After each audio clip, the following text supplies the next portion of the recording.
set of instructions that talk about the instructions of a king to his son. So I want to talk about the instructions to Merikare. So I hope that you are doing well. God bless you. I want to say thank you up front for those who are listening and have been joining, night after night. I wanted to kind of jump in and talk about this concept of the instructions to Merikare, because it's one of the more famous pieces of literature that that's come out of ancient Kemet and ancient Egypt. And it is something that, a lot of times we don't hear about it, we don't talk about it, but when you start to really dig into the literature of ancient Kemet, you find that this piece of literature stands out and a lot of people recognize it. We just don't talk about it today. So it is one of the pieces of literature that stands out, if you will. So I wanted to say thank you to all those who've joined, and we're going to dig into some examples from it right now. I want to say also, for those of you who work with me and who also are paid members and subscribers, you're paid subscribers either on YouTube or on Facebook, I've downloaded a copy of this. What we're going to talk about today, I've downloaded a copy of this into our member website so that you can have it. So this is something that you have. So there's a copy of it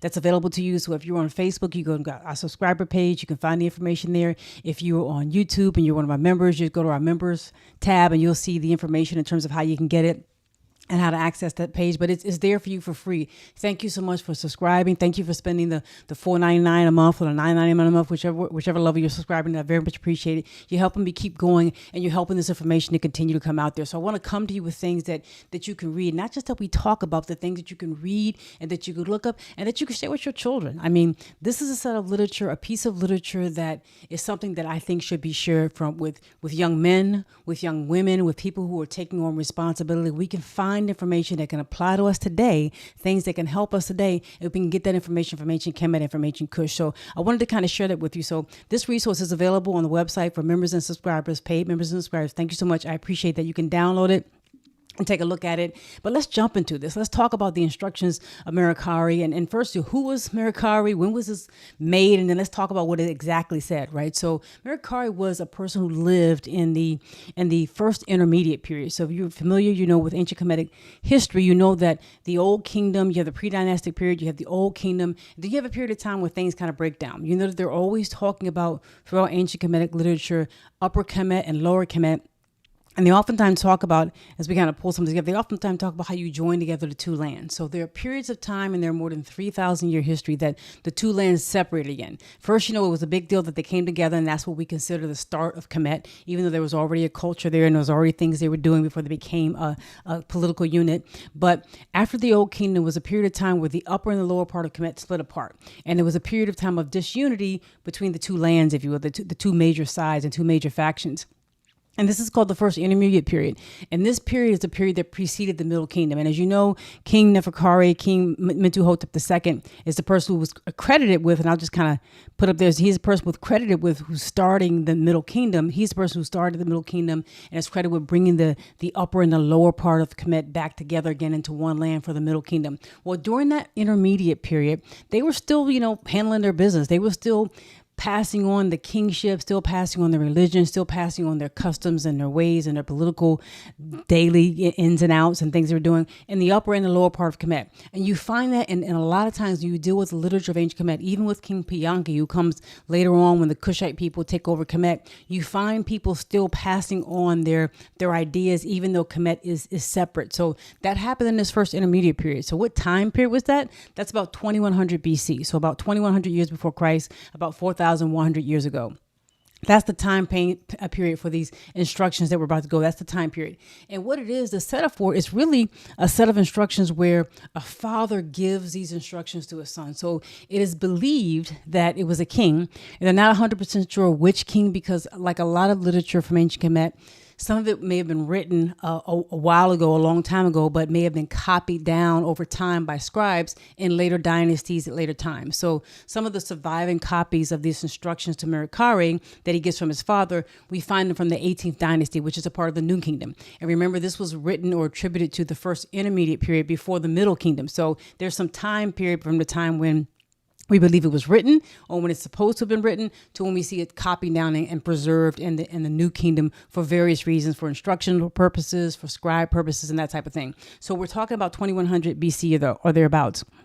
And the idea was you have a situation where a father is really talking to his son. And as I mentioned to you, when you think about Upper and Lower Kemet, you find that, the upper part of Kemet is the southern part of Kemet, as you know. When you say Lower Nubia, that's the northern part of Nubia, and Upper Nubia is the southern part. And then Lower Kemet is the northern part of Kemet. And you had a time, as I mentioned, about 2100 BC, when the lower part of Kemet was separated from the upper part of Kemet, and people had their traditions. So this was around the Middle Kingdom, right? This was just before the Middle Kingdom would emerge, and King Mentuhotep II would reunite the two lands again. So in this intermediate period is when this document takes place. And it is a situation where, as I mentioned, about 2,100 years before Christ, about 4,100 years ago, and you have it in perhaps the 9th or 10th dynasty. So sometimes when you see them talk about the 9th or 10th dynasty, dynasties from ancient Kemet, they're talking about a time period where the country was not unified, where Lower Kemet and Upper Kemet were still separated politically. There was a political disunification there. And when they came back together, that was really recognized as a very important time in history, which is why Mentuhotep is an important person in Kemetic history and was recognized for many, many years after his death. So we're talking about maybe the 9th or 10th dynasty when this was written. And there's a king they believe whose name was King Keti.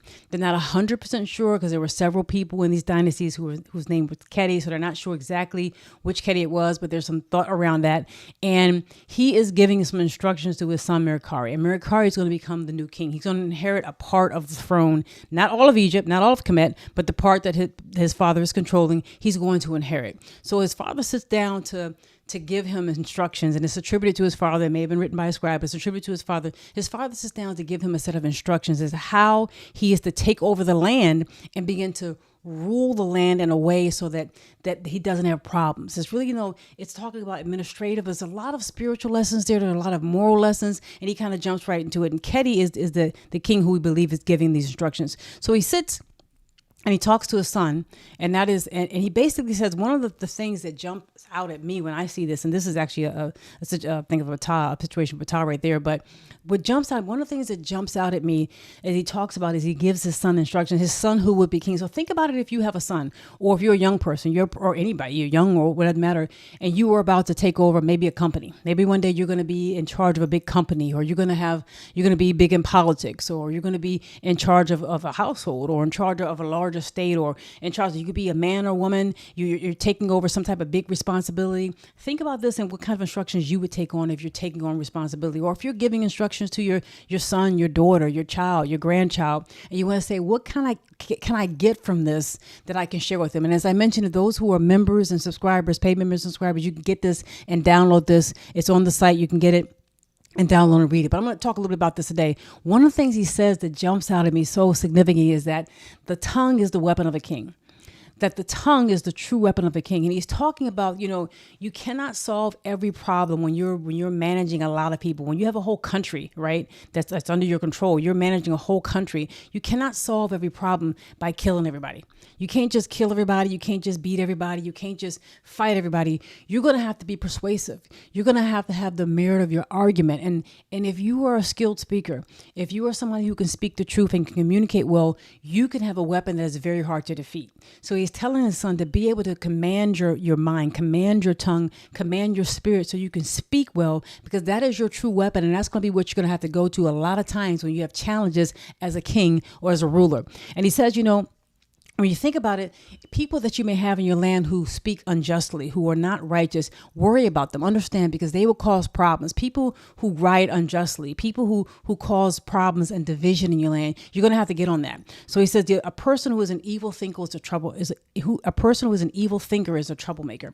Because if somebody who's devising evil, somebody who doesn't have ma'at in them, somebody who's not thinking about truth, who prefers to lie, or who prefers greed, or who prefers maybe murder or robbing and things like that, that person's going to be a troublemaker in your land. If they are brewing evil, they're going to be a troublemaker. And what you have to do is you have to call them out in front of the council. You don't always kill them, because that may not be the solving of your problem. You're going to have to call out their evil ways before they get a lot of people behind them, because they can be a person who will cause dissension in your country and in your ranks if that person's stirring up trouble. And we all know it. If you've ever been in a company, you worked in a job, or maybe you've owned a business, or you've seen people who stir up trouble. You've seen people who are at the water cooler, so to speak, if we don't even have water coolers anymore, people who are at the water cooler, so to speak, who who are talking about it, talking about other people's behind other people's back, stirring up trouble, right? And you have to get on that, because if you let that brew, that could be a cause for problems for you and for your company and for your kingdom. And so he mentions that, which I think is important. And he says, I pray that you are justified before God, that people actually talk well about you and praise you in your absence. That's the kind of character I want you to have.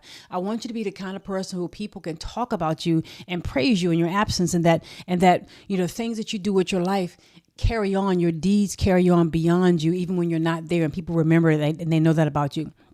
And he goes on to say, you make speech your servant. This is where he talks about the tongue is a true weapon of the king.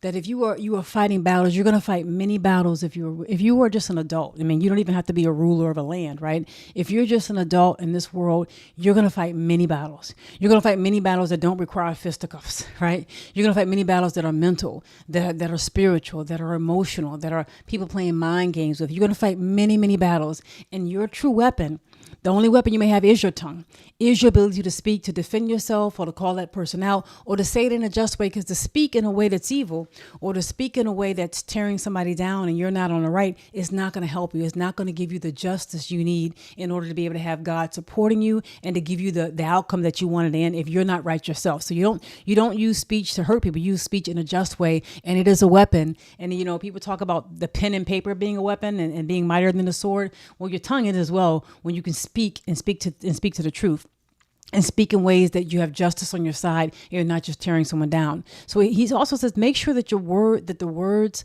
of our ancestors stay inside of books. I think that's an amazing thing. That's an amazing concept. Thinking about somebody 4,100 years ago, and think about us today. Think about people like Ida B. Wells and Frederick Douglass, and things that Harriet Tubman did, and people like Imhotep, and people like, many people all throughout history. Think about people who had amazing things that they did with their lives and amazing things that they said. And think about how that would impact us today as African Americans, as whatever you are, whatever culture or whatever. Think about how that, wherever you are, how that impacts us today. If you're thinking about the words of your ancestors staying in books, it says, make sure that the words, if you are the ruler, son, if you are taking over as king, make sure the words of our ancestors stay inside of books, and open them and read them and copy down their wisdom. Think about that. He's saying, make sure that, the sayings of Martin Luther King, the contributions of Medgar Evers, the contributions of Malcolm X, the things that Ida B. Wells said, the things that Fannie Lou Hamer said, and Ella Baker, and all these amazing people, and Langston Hughes and Thurgood Marshall had many, many things to say. Make sure that they stay inside of books and read them. That right there, as a parent or somebody in authority, if you have the ability to, if you're in a situation where you can influence somebody, one of the things you should do as a ruler or as the king or queen of your household, and for yourself, is to make sure that you see the words of your ancestors in books, and that you read them, that you use them, that they don't just collect dust on the shelf, so to speak, as my grandmother used to say, just sitting on the table catching dust. It's something that we should be able to read them, right? And so he also goes on to say, I think it's important, make sure that you are remembered because of the love you create. Make sure that people remember you because of the nice things that you do. I think about Maya Angelou, who is an ancestor whose words, right, are in books and we should remember. She always said, people don't remember what you say. They don't remember what you do. They remember how you make them feel. Think about that. People don't remember what you say. They remember how you make them feel. And this right here is saying, make sure that you remember because of the love you have shown to people, because you've made them feel love, because you've gone in love and let love be your calling card, so to speak. Make sure that that's why you remember, not because of hate, not because you put fear in somebody, not because you beat people or detained them or you had a lot of gold as a king. Make sure you remember because of the love that you've shown people, and God will be praised because of your actions. You will be giving that glory to God. People will look at you and they will say, you know what? I know how to act because maybe I'm not sure. Maybe I'm making my mind, but I see this king. I see this ruler. I see this person who's in authority, whether they're a parent or a grandparent, you're in authority, or you're running a house, or you're running a business, you're running whatever you may be, a politician. People will see you and begin to mimic what they see. And God will be praised. God will get the glory because your actions, if you're acting in love. God will get the glory for your actions. So this is what he's teaching him. And he talks about, make sure also that you have foresight, that you can see trouble when it's coming, that you secure your borders. If you see threats, whether it's in your house, in your home, or in your job, or if you are an entrepreneur and you're running a business, make sure you're guarding against the threats that may attack your borders, so to speak. You will be known for your foresight. If you are respected and you make sure you can see the threats that are coming to your house and coming to your life. So I think that's also an interesting point. He goes on to say that an evil person desires his neighbor's land, and a fool wants what others have. Think about that. A fool wants what others have. Think about that. I mean, that goes back to things like in the Ten Commandments in the Bible, where it says, don't covet your neighbor's wife or your neighbor's things. You shouldn't cover things that belong to your neighbor. He's coming right out. And this is said in many ways. It's said in the teachings of Patao Tep. It's said in many ways over and over again. Even before it's said in the Bible, it's said in many ways in Kemetic literature. It is foolish. Do not begin to desire and covet and envy somebody and want something that somebody else has. That leads you down a path of foolery. It leads you down a path of trickery. What God has for you is for you. Don't spend yourself hating on wanting, because that's person's destiny. You may not even want. You don't even know what that person did to get it. You don't know what that person's still doing to get and to keep what they have. You may not really want what you think that person has. What God has is for you. And make sure that your life is full. Make sure the things that God has for you that you're doing and paying attention to that. And do not go off wanting what somebody else. That's foolish. A fool is a person who wants what somebody else has. So that's something to think. That right there. If we had nothing else to do, if we just stopped and didn't talk about anything else they said in this book, that right there is worth meditating on. That's right there is worth stopping right now. Stop the video if you have to and just meditate on that. A fool wants what other people have. And just meditate on it and let that kind of take into your spirit, because that will change you and that will help you. And he goes on to say, make sure that the people in your land, that they act according to the laws that you pass. I had a family member, an aunt, who used to say, "Don't do as I Don't do as I do, do as I say, not as I do." That's what you say. Do as I say, not as I do. Now, she was an older, like a great aunt, so I couldn't, say back to her, "Well, shouldn't you be doing what you're saying?" But I couldn't say that because I would have got popped in the mouth. I couldn't say that. But she used to always say, "Do as I say, not as I do." But when you think about it, if you are an authority and you're controlling, you want to make sure that the rules you set up in your house, the rules, if we're not supposed to do this, if you say, "Hey, we don't smoke," or "Hey, we don't do this," then you follow those rules and everybody follows them. You follow them, because you cannot have a country that you are, living in. And we can think about what's happening today in America. You can't have a country that you're living in when people don't live by the rules.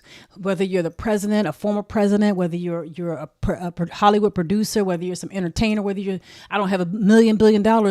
If you don't have people following the rules, you're going to have problems in your society. Make sure that people follow the rules and the laws that you pass. That's what he talks about. And so, and he also mentions that a person who is rich is a person who lacks nothing. That wealth is not just in material things. That means wealth is when you're wealthy in all things in your life. If you want to say that I'm rich, that means you're rich in love. You're rich in family. You're rich in peace. You're rich in your home. You may be rich in your account and your finances. You're also rich in education. You're rich in so many ways and in peace in so many ways that is a rich person. We should stop and think about this. We should stop defining riches just by money, because that doesn't make you rich. It doesn't make you healthy. It doesn't make you wealthy in the sense of wealth and a holistic sense of wealth.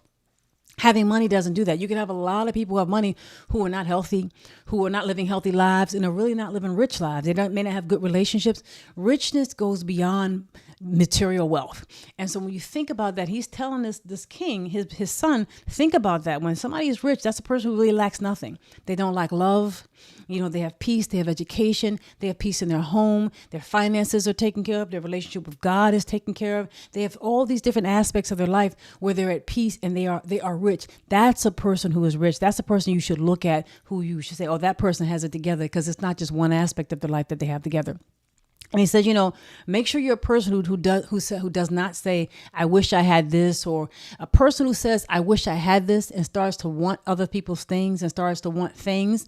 They become a person who is inclined to do what somebody will pay them to do.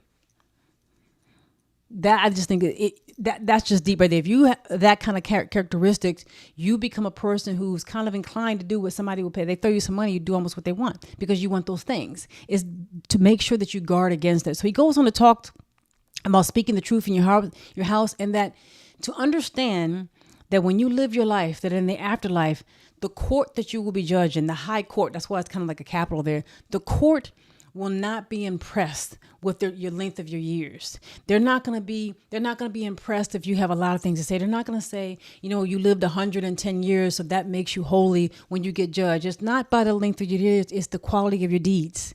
That how you behave on earth, whether you have 50 years or 100 years or a few years or whatever that amount of time might be, how did you act? What did you do? That's going to be your judgment. And that if you were judged well, if you were past the judgment, then your deeds will be set beside you as a treasure. They will be set beside you as something that will be treasured because they speak for you. It isn't about how long you live, and it's about what you did while you're here. What do you do while you're here? And that's what's going to be what you're going to be judged by as you think about it. He also mentions, do what profits your soul. When you're thinking about how should I handle things, and sometimes you may have decisions where it comes down, do I do this and it's really beneficial to me personally, spiritually and mentally and emotionally, or do I do something where you kind of like hurt your soul or hurt your conscience? When it comes down to it, don't sell your soul for anything. Your soul is way too important. Do what's beneficial to your soul. Make sure that the monuments you have and the things you do with your life, they're worthy of God. Make sure that if you work for God, God will work for you. If you work for God in a good way, God will work for you. And to make sure that you understand that a person's name is not made by small actions. If you are somebody who's going to develop your reputation, who's going to have a reputation where people know you, you're going to do big things. And sometimes that's going to challenge you. If you are a person of authority or you're growing up or you're going to assume a lot of responsibility, you're going to have risk. You're going to have things that are going to be challenging. You're going to have things that are going to make you afraid. But those are the things that make your reputation. Where is a man's heart when it comes to times of challenge and controversy? That's what controversy. That's what Martin Luther King said. You test a man's character not in times of convenience and cooperation and niceness. What happens when that man is faced with challenge and controversy? Where do you stand then? Where do you stand when you're the only one standing up for right? A person's name is not made by small actions. It's made by big actions. I was telling someone the other day, I was talking about Muhammad Ali, and we were talking about just athletes and people who, try to be braggadocious. And I was saying, some people who try to be braggadocious nowadays, it's almost like they're acting in the spirit of Muhammad Ali or in his legacy, but they're not quite getting it the same. Muhammad Ali made his name, made his legacy really when he said he wasn't going to go to the Vietnam War, when he said he wasn't going to war. He said, take my title. He said, heck, put me in jail. I'd rather be in jail than go kill some people who were doing nothing to hurt my people over here. So nobody in Vietnam ever called me the N-word. Nobody in Vietnam ever attacked my family or my mother, my family. That's not happening there. I will not go and kill those people, those poor people, poor brown people over there while I'm being oppressed. I'm not going to go do it. And you can take my title. I don't care. I'll even go to jail. He made his reputation. He made his reputation to last throughout time when he did that. There are a lot of people who will give up championships and the heavyweight championship of the world or the highest of whatever their sport is. And at that time, as you know, being a heavyweight champion was like the thing. It was like one of the biggest things in sports, or the biggest thing in sport is to be the heavyweight champion of the world. And he gave it up. A man's name and reputation is not made by small actions. You're going to be in situations where you're tried, and sometimes you got to make big decisions. And that's where in challenge and controversy, that's where your reputation is made. That's where your worthy reputation is made if you're worthy of it. So he talks about, make your tomb a worthy house. Make sure that when you die and the place of your resting place is something that's worthy of God, that you have lived your life in a way that house is a house that's housing someone who's worthy of God, and that your deeds are worthy of God. And he talks about, as I mentioned before, if you work for God, God will work for you. And, from a Kemetic perspective and an ancient Kushite perspective, they did a lot of rituals. There were a lot of rituals. There were a lot of ceremonies. God bless you. Thank you so much. Peace, family. Hi, Cynthia and Zolar. Thank you so much. Peace and appreciation of you. I appreciate that. We're going to talk more about it. I really appreciate it, Zotar. And Cynthia, he talks about here very much. So thank you. So appreciate that. He talks about, you work for God and God will work for you. The ancient Kushite and Kemetic theology had a lot to do with ritual. And one of the things you hear them talk about a lot, if you read about the Old Kingdom, one of the things they talk about a lot, they tell people, make sure you are performing your rituals. Make sure that your house is well taken care of. That if you are somebody who's going to have family members, that your family members are coming to take care of your house, or if you're responsible, let's say you're a son and your father's passed away and you are to take care of your father's tomb, make sure you do that. That's something that is an important part of their theology, the ritual of actually physically doing something for God, physically doing something to remember your ancestors, because you actually reminding yourself and bringing their memory back to life. life and keeping their lessons alive in your heart, because, we're creatures of habit. Human beings are creatures of habit. And if we don't give ourselves opportunities to perform and do right things, the idle mind is the devil's playground. We will fill it in with other things. And so that whole idea of ritual, from a very spiritual standpoint, from a very powerful standpoint, was very important in Kemetic religion and Kemetic theology. And the idea that you work for God, that you perform those rituals, that you give God what is God, you sacrifice to God, it allows you to grow spiritually and allows you to connect with your ancestors and to never forget them and to let them work on your behalf. And if you work for God, God will work for you. That's what Keti is telling Merikare. He's telling his son that if you work for God, God will work for you. And he talks about, finally that mankind, people are like God's cattle, in ancient Kemet, and we've talked about this, ancient Kemet and ancient Kush. If you remember Nabta Playa and you're familiar with the whole area that is in Nubia, in lower Nubia, which is in today the southern part of modern day Egypt, there is a place that they call Nabta Playa. It's a kind of a basin that's west of Abu Simbel, right there along the border between Egypt today and Sudan today. And that's an area where it's the oldest astronomical site in the world. It's the oldest known astronomical site in the world. And at that place, you will find this is 4,000 years before Christ. This is well over 1,000 years before ancient Kemet becomes a country. The two lands join. Long before that, you have Nabta Playa there. And Nabta Playa is probably even older than 4,000 years before Christ. So maybe 6,000 or 7,000 years ago. They are venerating cattle. Cattle is very important because of the ability to graze. And things are drying out in the Sahara, but they aren't quite dry just yet. They're drying out. But cattle becomes so important because it's almost like a walking grocery store. You produce babies, they have milk. They become very important. There's a lot of veneration when it comes to cattle. So that was true of Kushite people. That was true of Kemetic people. There are cultural connections and religious connections for the whole Nile Valley that people like to ignore. They like to just say, oh, this came from what we call the Middle East. But that's not true. There are things that were taking place in Nubia, in Lower Nubia, in Upper Nubia, and up and down the entire Nile Valley that are similar. And the reflection on cattle is one of them. And the way they looked at cattle from cattle goddesses and referring to the king as a bull, that was a very significant thing in the way they deified them and the way they venerated them.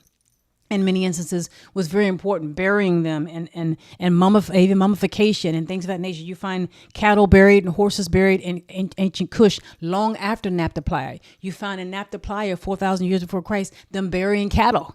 You will find them mummifying bulls and having special burial places for Apis bulls in ancient Kemet. You find this a significant thing with respect to cattle up and down the Nile Valley, in particular in Kush, in particular in Nubia. But here in this ancient Kemetic document, he's talking about mankind are like God's cattle. And God has prepared for us. God has prepared for his cattle, for his sheep, if you will. But sheep would be for another, but here it's cattle, right? God has prepared for them.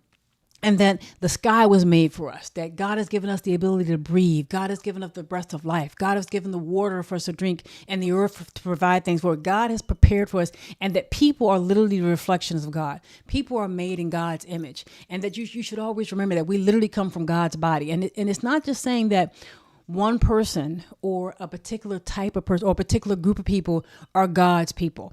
It's not saying that a particular group of people are made in the image. It's not just, saying white people or black people or this group of people. It's saying everybody.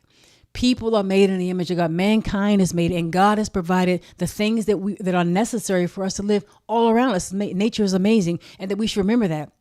And the animals and all the things have been provided for us. And there's a story about the destruction of mankind, which maybe I'll talk about later in a separate video that they referred to here it's an idea when people kind of try to rebel against God, but we'll talk about that later. But he's basically saying that, that God hears us. And when we cry, God will listen to you and God will respond to you. So he's telling his son this, who will be king, God will respond to you. And he says, when I pass away, I hope that you can find me. I hope that you will come to the place where I'm at and that you will be able to stand with me and be with me, and that nobody will have accusations for you. Nobody will be able to say that you've done bad deeds in your life. I hope that you can come be with me, which is an amazing thing. And he goes on to talk about, he says, morality is what is going to be remembered. Your great morality is what's going to be remembered. And he says to his son, I have set before you the best of my thoughts. I have given you the best of what I have. May you now act according to what has been given to you. Think about that. I have set before you the best of my thoughts, the best of what I have, and the best of my advice. May you now act according to what has been given to you. So that's kind of how it sums up. That's how he sums up the teachings of Merikare and his instructions, and he may give a few more military things to do, but he really kind of sets the stage to tell his son to act and to behave in a way that's holy, to behave in a way where your deeds are going to be the things that will judge you, even if you're king.